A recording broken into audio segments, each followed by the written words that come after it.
पैसा हा स्वतः काढायचा नाही, त्याच्या व्यवस्थेच्या कानाखाली काढायचा. बरोबर आहे का?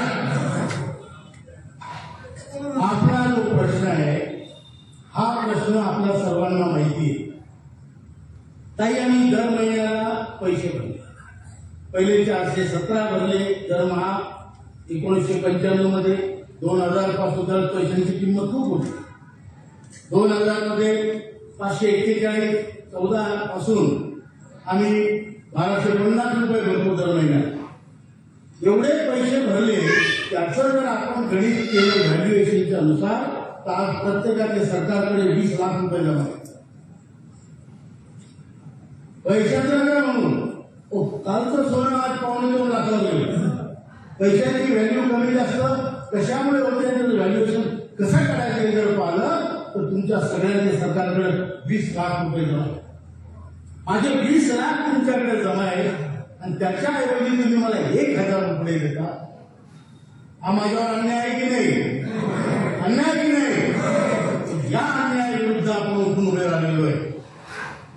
कोणतंही सरकार आली गेली, व्यवस्था परिवर्तनाचा मुद्दा आहे.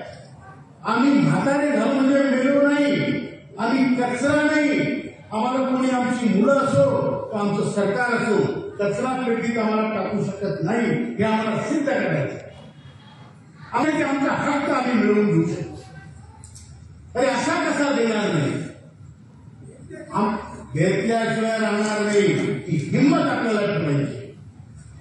आज अमरावतीत तुम्ही एवढी लोक जमली, तुम्हाला सांगतो तुम्ही एवढेच नाहीये, संपूर्ण देश आज ज्येष्ठ नागरिक जागृत झाला. मला एक सुप्रीम कोर्टाचे वकील भेटले, त्यांचं नाव होतं मुकेश जिंजियानी. त्यांनी मला दिल्लीला भेटले ते आणि ते म्हणाले राऊत साहेब माझी खूप दिवसांची तुम्हाला भेटायची इच्छा होती. 86 वर्षाची माणसं, तुमचं गोरेपान काहीतरी, त्यांचे केस पांढरे होते आणि खूप चांगला माणूस. म्हटलं मला कशाला भेटायची इच्छा? तुमची संघटनेबद्दल आम्ही ऐकतो, पाहतो, सोशल मीडियावर पाहतो. त्यांनी सांगितलं तुम्हाला माहिती आहे का, तुमची संघटना जगातली ज्येष्ठ नागरिकांची सगळ्यात मोठी संघटना. तुम्ही एकटे आहे का? एकटे आहे का? एकटेच आहे. तिथे बायका सोबत आलेल्या असतात. बरोबर आहे की त्यांचं ऐकतात.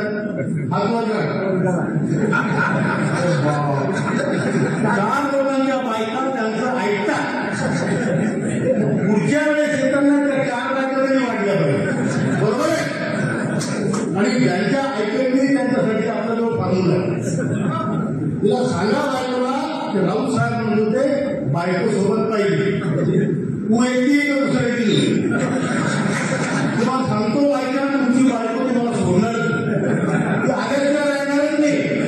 बरोबर का? बरोबर का?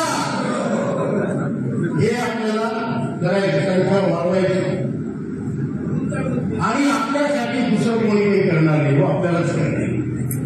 आमच्या पुस्तक साहेबांनी बरोबर सांगितलं, आमदार खासदाराच्या पेन्शनी वाढतात, रुंदारीच्या आमदारांच्या 4 पेन्शनी वाढतात. पण आपल्याला आपलं मिळवणं आहे.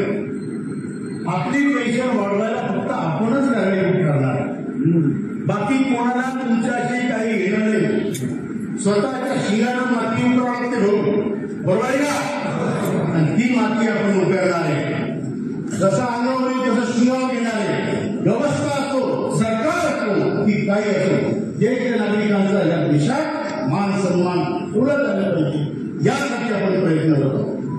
इलेक्शन येतं आम्हाला ओलांडून जातात. कोणी विचारत नाही तुम्हाला करू नाही, कारण 3 काही पांगले घेणे नसतात. बरोबर आहे. पण म्हाताऱ्या लोकांच्या लाखाने तरी पाया पडत नाही. ही परिस्थिती आहे. आपण ही परिस्थिती बदलवणार आहे आणि ती अशी की तुमच्या वार्डात असो का शहरात असो का आमदारात असो का खासदार तुमचं दर्शन घेऊन घेतल्याशिवाय तो माणूस निवडून नाही आला पाहिजे. बरोबर आहे. एवढा मोठा आशीर्वादाचा आणि शापाचा अधिकार आपण जवळ बाळगायचा आहे. त्यासाठी आपण संघटित होतो. बरोबर आहे का? तुम्ही बोला करायचं त्यासाठी हे संघटन. आज मुखर्जी दादांनी सांगितल्याप्रमाणे अगदी शेवटच्या टप्प्यात येऊन ठेपलेला आहे आणि पुढच्या येत्या 1-2 महिन्यात आपल्या पेन्शनचं काम होईल हे निश्चित आहे. तसे संकेत आहे. आता संकेत काय जी बीजेपी 3000 BNS बीजेपीचा